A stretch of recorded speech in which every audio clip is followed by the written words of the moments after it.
episode, we are talking to the Kimberly Campbell-Ruguaru, who specializes in pelvic floor strengthening therapy. Kimberly is an entrepreneur. She loves the Lord. She has many talents, and today she's going to share with us her entrepreneur journey, what made her good at what she does, how she's gotten better, and what does the best of Kimberly look like. Today, let's welcome Kimberly Campbell-Ruguaru. Kimberly Campbell-Ruguaru is the founder and CEO of Core Ordinance. Kimberly is an advanced practice registered nurse and certified family nurse practitioner, a 2017 honors graduate of the University of Memphis Laurinburg College of Nursing with a Master's of Science in Nursing, a 2017 honors graduate of the University of Memphis Laurinburg College of Nursing with Master's of Science in Nursing, completing a double residency in women's health. Her undergraduate studies include the University of Memphis and Baptist College of Health Sciences, earning an ASN and a BSN degree. Our CEO, Kimberly, has a passion for pelvic health and her community, where she serves as a forensic science helping victims of crime and sexual assault to recover from trauma to wholeness. Bringing more than 20 years of clinical experience, passion, and care, you are in good hands with Kim at Core Ordinance Care Incorporated. Let's welcome Kim to the show. So Kim, tell us a little bit more about yourself. Well, first, thank you for having me. It's an honor and a pleasure to be here. Thank you for your audience participating and watching. Yes. A little more about me. I am a lover of God. I'm a wife. I'm a mom. I'm a daughter. I'm a spiritual person, and I am passionate about helping people, Yes. especially women. I treat men as well, but especially with leading women to wholeness in the area of pelvic floor health and wellness. My family is growing in the sense of branching out, so I will be an empty nester soon. Yes, your son just graduated. Yes, correct? yes. Yeah. So transitions are happening, but I'm just delighted in where I am in this place and time in my life. That is wonderful. That is wonderful. Give us a little fun fact about you. Fun fact, can I give two? You can give two, sure, of course. Fun fact, I've never had macaroni and cheese Oh, or wow. a cheeseburger. We're not going to take her black card. I don't like cheese too much. And the second fact is all of my children are lefties, are left-handed. Oh, now that's interesting. All of them, and nobody else in my family is. Wow. So, yeah. That is something. And your kids are amazing. Thank They you. are true superstars in their own right. Thank you, thank you, That thank is you. awesome. That Thank is you. awesome. So, Core Ordinance, how did you get started? Oh, it's a long journey. But I know as a business owner, sometimes you hear people say you have to start a few before you find the one that fits you. Or they may say another way, you have to fail at some Yes. before some succeed. I wouldn't put it that way, but I started Core Ordinance as something else many years ago. I was helping people refresh their homes. Oh, Doing wow. an uplift. And so our motto was, your vision is our goal. And helping them do that to bring joy to their life. And I just had this vision of this umbrella of what coordinates would be. And then in 2021, right after the pandemic, an opportunity came where I was positioned strategically and divinely to move into an area on my own where I had been serving in this career path. And because the structure was already there, the name was out there, I kind of shifted and rebranded and put Coordinates under the pelvic floor umbrella so that, because it made sense, coordinating your pelvic floor muscles and bringing all things together, bladder, bowel, pain or whatever the case may be. And it just fit and it just stuck. And so we ran with it. And so here we are today. Today's episode is sponsored by ACG Brand Management, a brand valued focus company that focuses on the value of brands for organizations as well as individuals. Now, I know the viewers may want to know what I had to come to learn before I became a client, a patient of yours. Tell us about the importance of your pelvic floor and what could weaken that. Awesome. So we treat pelvic floor weakness or pelvic floor dysfunction, which presents itself in bladder leaks, bladder prolapse or the dropping of the bladder, pelvic pain, pressure, chronic constipation, all the things that happen below the belt, right? Okay. And so the pelvic floor, if you think of the floor that we walk on as a support system, the pelvic region supports your entire body. It's made up of the core, your pelvic organs, reproductive organs for men, prostate, and things like that. And it helps to stabilize you. And so as you coordinate those things and coordinates, it's very important. Some things that can lead to weakness are trauma, injury, overuse, or inactive use. And so those things can make the pelvic floor kind of weakened, and then you start to present with symptoms like bladder leakage or overactive bladder, pelvic pain with intercourse. You know, those things, this part of your life should be pleasurable and not an embarrassment, you know, and not something that you hide and shy away from. And so it's very common, but it's not normal. Yeah. And so we want to demystify this myth about it, because people are suffering in silence. Yes. And they don't talk about it. And so I want to change that, or we at Coordinates want to change that, to demystify this myth with pelvic floor dysfunction, that you have to live with this thing. You have to make it a part of your life, that pads and incontinence pads or diapers are in your future as you become more seasoned, but that's not the case. You don't have to You wear don't the have to. diapers. It No. depends. The commercials are nice, but they're really They're not nice needed. and they rev up a lot of money, Yeah. right? And Yeah. so we want to be able to help patients to just live their life to the fullest, where they can live again, love again, run and laugh again. And do jumping symptom-free, jacks. and do jumping Because jacks. that's what my problem was. I was like, Kim, so when I do jumping jacks, I keep feeling like I have to go to the bathroom. And so when I came to see you, I mean, after maybe the second or third appointment, I've been doing my 200 jumping jacks every day with no problems. Awesome. And at first I was like, okay, just don't drink water before you work out. And then I would get thirsty and feel like I was dehydrated. I was like, I gotta drink the water. I was like, no, but it's gonna make me have to go to the bathroom. I have to stop in the middle of my workout. And now I don't have to. I mean, it And that was was over like a year ago. It's been over a year, and it was like a miracle. And it worked immediately. Awesome. Like immediately. You have to do the exercises. You So do. whether I want to do them or not, Yeah. I won't spoil it for you, but there's a little homework that you would have to do, but it definitely works. But it doesn't Definitely interrupt works. your whole day, did It it? does not. It takes It like does 2 not. minutes It does of your not. day. And we're proud to say that most of our patients see a 70 to 90% improvement rate. And this pelvic floor rehabilitation program that we offer has been a best kept secret, but we're trying to change that. We don't want it to be a secret anymore, right? We want to share what we have and help as many people as we can. So what do you do? What are some things you do to advertise? So from an entrepreneur perspective, our audience wants to know, what's the best way to advertise? Is it word of mouth? Is it billboards? Is it commercials? Being on podcasts? What have you found to help you grow your business? That's a great question, and I don't think there's a straight answer.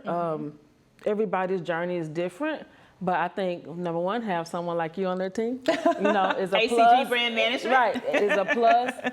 And also, just try to find what works for you, right? And so for us, what we're finding is that the groundwork that we have done over the last 2.5, 3 years is just now starting to, I'm gonna say, manifest, right, or pay off. And for me and for us as a leader, spirituality is a part of who I am. And so I'm a prayer practitioner, right? So I do all those things, but we have a medical ministry business, and so we incorporate that into it. But sometimes it's just divine instinct, just going with, when you find something that works, don't try to reinvent the wheel. Be consistent in that thing, and even if it looks old to somebody else, even if it looks like it's different from somebody else's plan or their process, if it works, just continue to work it. And so for us, hitting the pavement, putting boots to the ground, has really skyrocketed our volume. Going out to meet people, you know, going to meet people and to meet patients who may never become your patient, but getting that face with a name and showing that you care about people. So being genuine. Yes, exactly. Being authentic and genuine. We go to nursing homes and senior facilities once a week, and I close the shop down. And that's what we do. And we get in front of the community, tell them what we offer, and we provide education. So I think, you know, having a great team, having someone like you on your team partnering with you, just somebody in your support system, and then boots to the ground, of course, running ads and things like that, but that word of mouth will start to pick up, and then, of course, physician referrals. Yeah. Yeah, and I want to go back to something you said on your entrepreneur journey when you talked about 2.5 years. You feel like it's finally manifesting. This is my 5th year, and I really am just now starting to see how ACG is blooming. And I know it's because of the networking, the work that I put in the beginning. I started my business in 2019. COVID happened in 2020. I used that time to network, to create content, to really study my craft and perfect what I do, and really kind of take all that I've learned over the past 20 years and how to put that into branding. I studied my craft. And I think you have to always study what you do, stay innovative in what you do, and be consistent, as you said.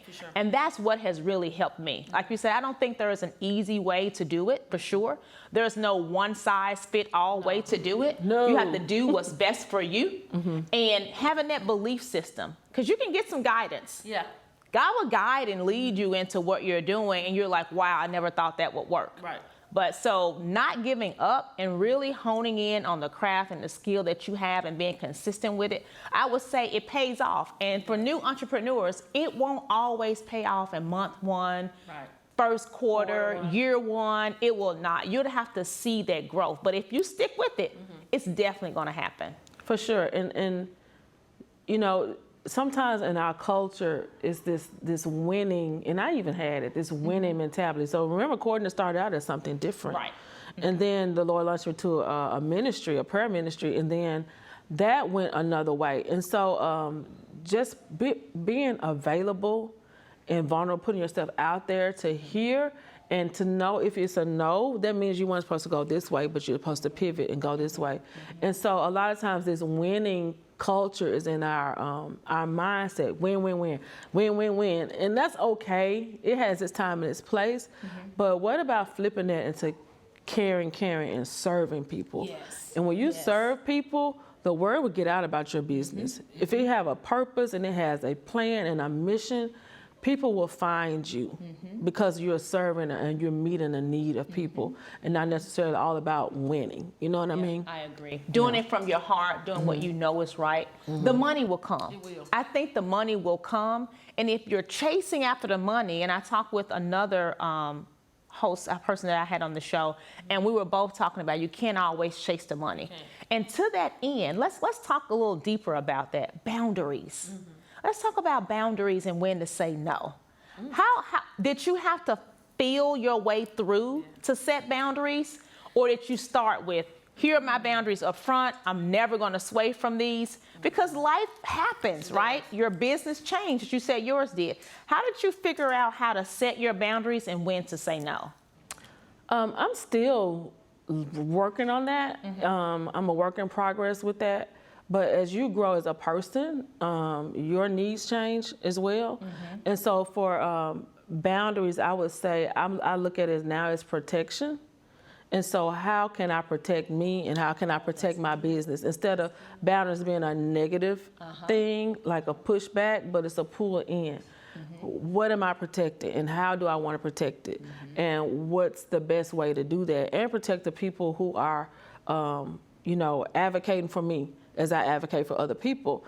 And so really knowing yourself as a business owner and having a coach. Yeah. Let me say that again. Having a coach is so important because we don't know it all. You may not know what you need to protect unless someone from the outside can look and say, hey, have you thought about this? Have you thought about that? And so I've set boundaries in, I would say just concept, like I don't nickel and dime people. Yeah. You know, that's a boundary. That's protecting my business, the integrity of it, the character of it.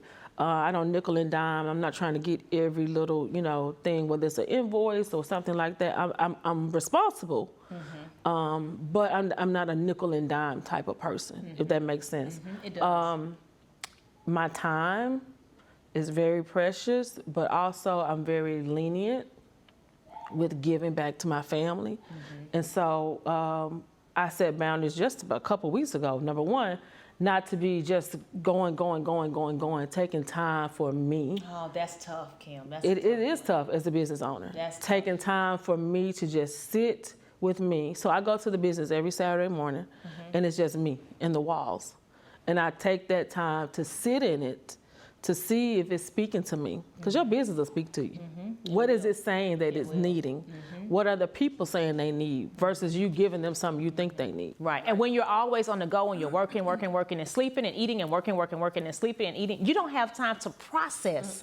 What am I doing? How did the day go? How did the week go? Did I meet my goals? Did you set any goals to meet? Right. Exactly. I do that every Saturday morning. For a couple hours, I sit there, it's just me, nobody else there, in the dark, and I just have time to reflect, as you just said. And then when I'm home, I do take work home. I'm working on that. But I set a time. So from 8 to say midnight is my time.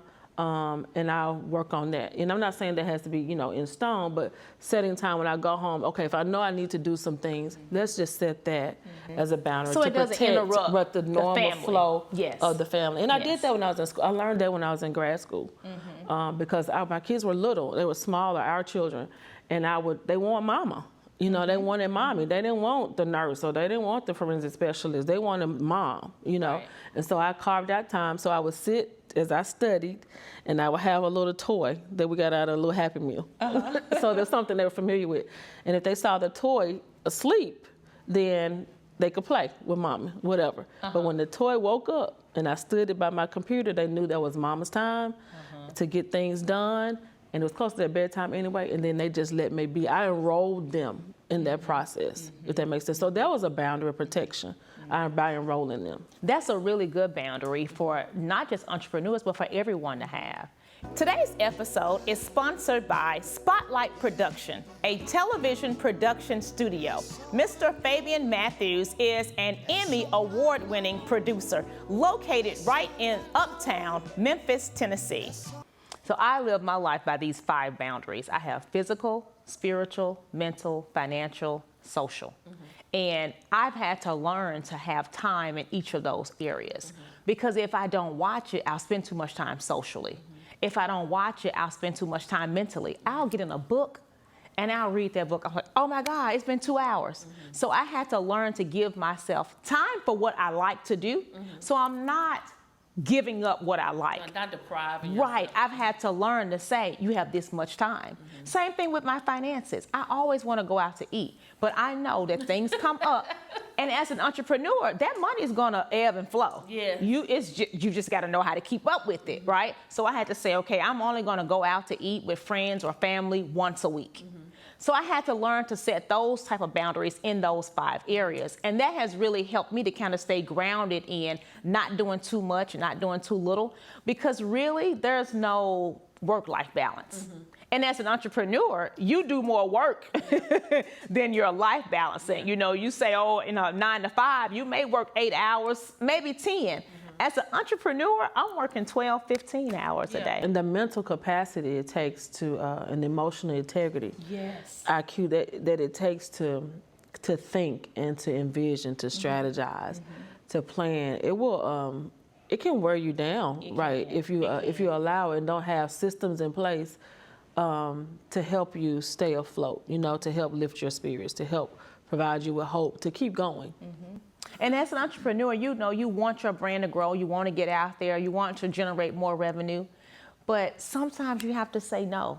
Even when you can say yes, but no is your better long run option. Talk to us entrepreneurs about a time where yes would have been good and you could have handled it, but you knew that no was a better answer. In your boundary setting and knowing what's best for your business. Can you tell us about a time when you may have had to say no to something when you could have said yes? Yeah. But no, you knew what's the best answer. Yeah, and no is a whole sentence. It right? is. It's a complete sentence. As the young people say, period. Yeah, period.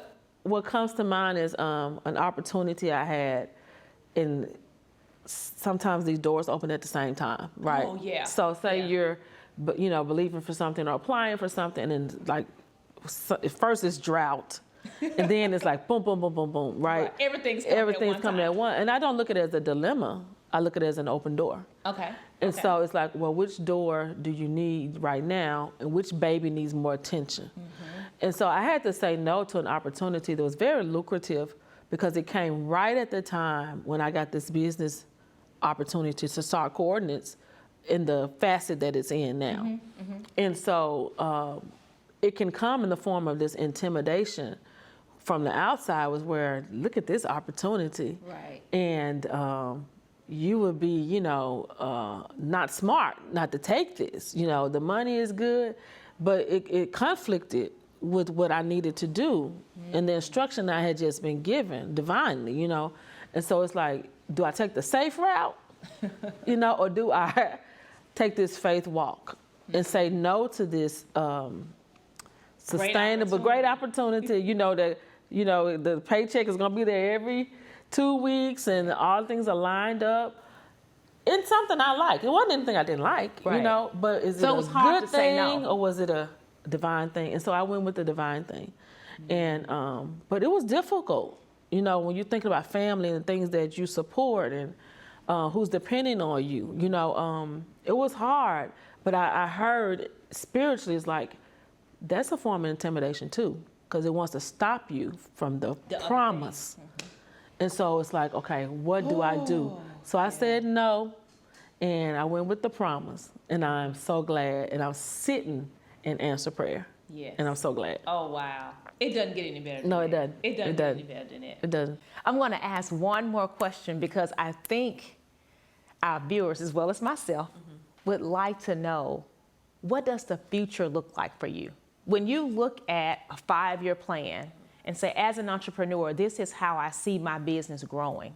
How do you put that together, and what does that look like? In 5 years, I would love to eradicate pelvic floor dysfunction in the state of Tennessee, hopefully with franchises, hopefully with me coming out of the hands-on part of it as a clinician and managing and training other people to do the same. Wow. That's what our goal is. And to also bring the people who we treat for trauma and sexual assault to be able to offer them a program as well where they can be helped in the form of pelvic floor therapy. So those are two big things in the near future that are going to happen because we're going to put things in place that are already kind of rolling. But I'm excited about the future. The future is secure. Not because people just need this service, but because I'm doing practical things, tangible things that make sense business-wise to help it sustain and to help it grow. I know a lot of times in our world today, we get all these big words like scaling and doing all that. Scaling means grow, people, right?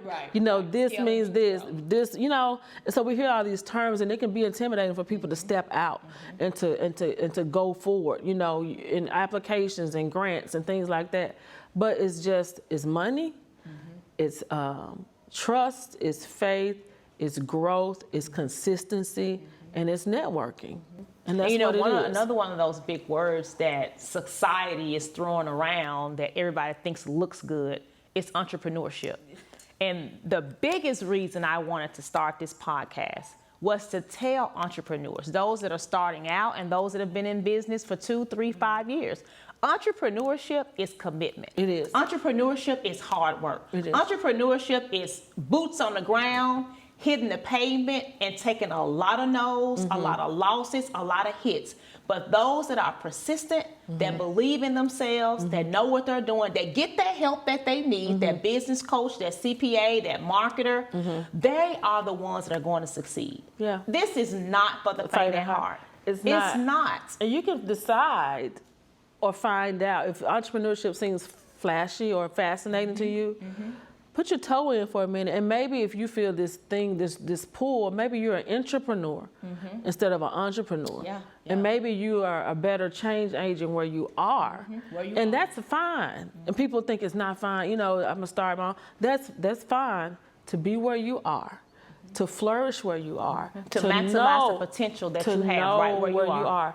Because this journey is so different. It is. And I was kind of thrown into it. This opportunity came, and it was like, what you gonna do with it? Because I planned to do it later.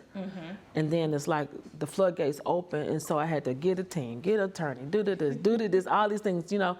But I'm so grateful that I did. I'm called to this work, but just be sure, you know. That's it. That's it. You have to be sure and believe in yourself, because once you get out there and it gets hard, no one can motivate you like you. You got to be able to encourage yourself and believe in what you're doing, that you're making a difference, that this is what you're called to do, and get out there and do it. Otherwise, you'll have 4 or 5 businesses going, nothing is working, you get down on yourself, you got to go find a job, don't want to work for anybody else.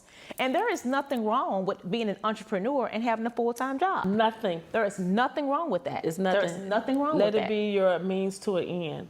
Allow that career or whatever you're doing to fund, to be the hedge fund for your new business. It's absolutely nothing wrong. And what we see portrayed is not the truth. It's not. And like I said, that is the main reason why I wanted to do this podcast show, was to say, when you're in your 20s, 30s, even 40s, and you want to be an entrepreneur, you're out there on your own, having a full-time job gives you some really good insurance and some 401k. Yes, it does. You got to have some investments. You got to have something stored up. You got to have a way to be able to keep your business going and know that I want to live to 70, 80, 90 years old, and I need something to live off of. And that 401k is a huge help. It's a huge help. So when you're thinking about entrepreneurship, you really have to think about 5, 10 years down the road.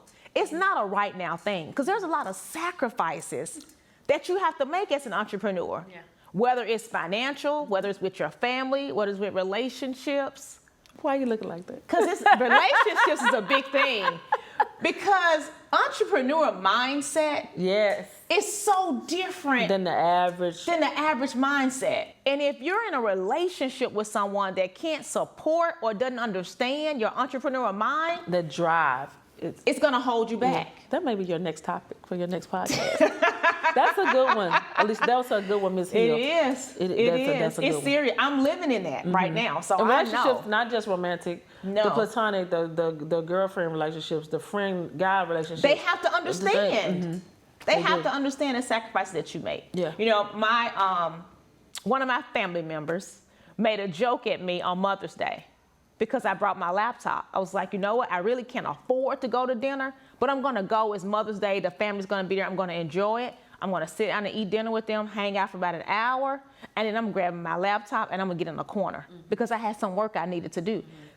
It's hard for other people to understand that sacrifice. It's like, oh, there she go with her laptop. Yes.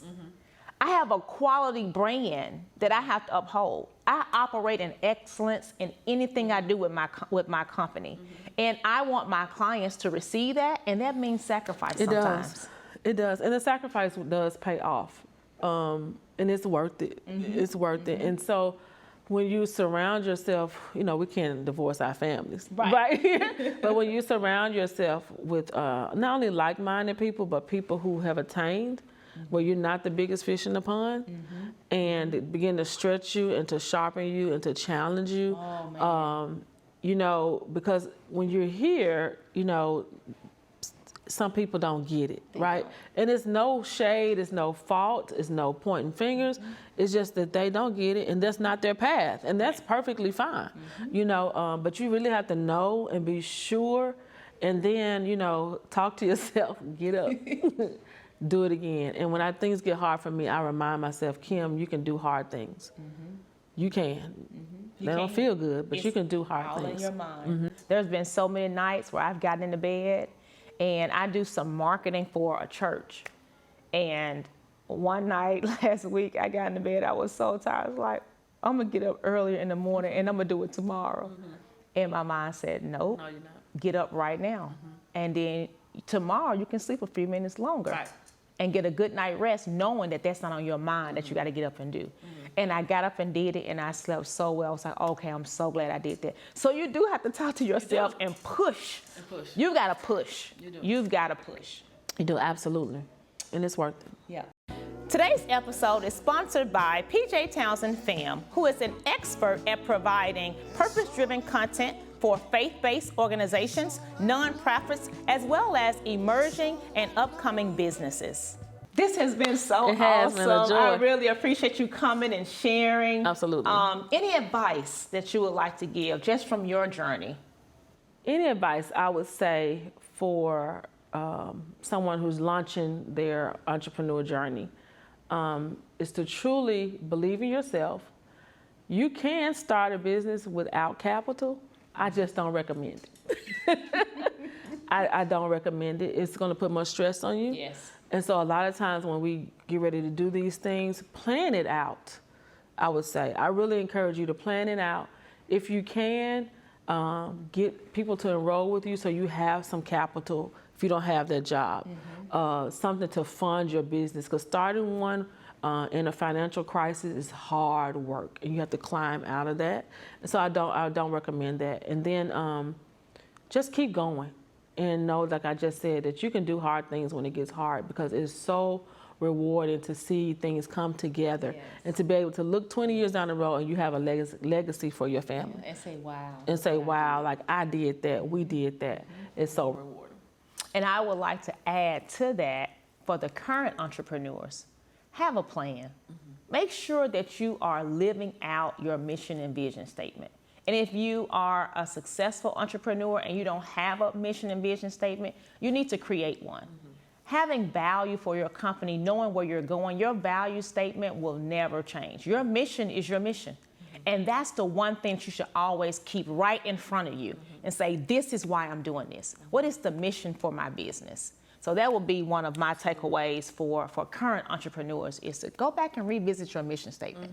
What is the mission? It'll guide you. It'll guide you. Yeah. So how can we reach you? If we want to make an appointment, if we want to follow you on social media, how can we reach you? Absolutely. So you can call our office at 901-877-4017, or you can visit us at coreordinates.com. That's www.coreordinates, coreordinates.com. We have email, info@coreordinates.com, and we're on social media platforms as well as Coordinates. Yes, thank you, awesome. And I love doing my jumping jacks now. I don't have to stop in the middle of them. I love my appointments, so glad I came. I'm so glad you came too. So, and doing those exercises consistently has really, really helped me tremendously. Awesome. So thank you so much. Keep it up. Thank you so much. So thank you all for listening. We are so glad you stopped by for a few minutes just to listen in with us on our podcast, Easy Talk for Entrepreneurs, the real and relevant entrepreneur podcast. We will see you next time.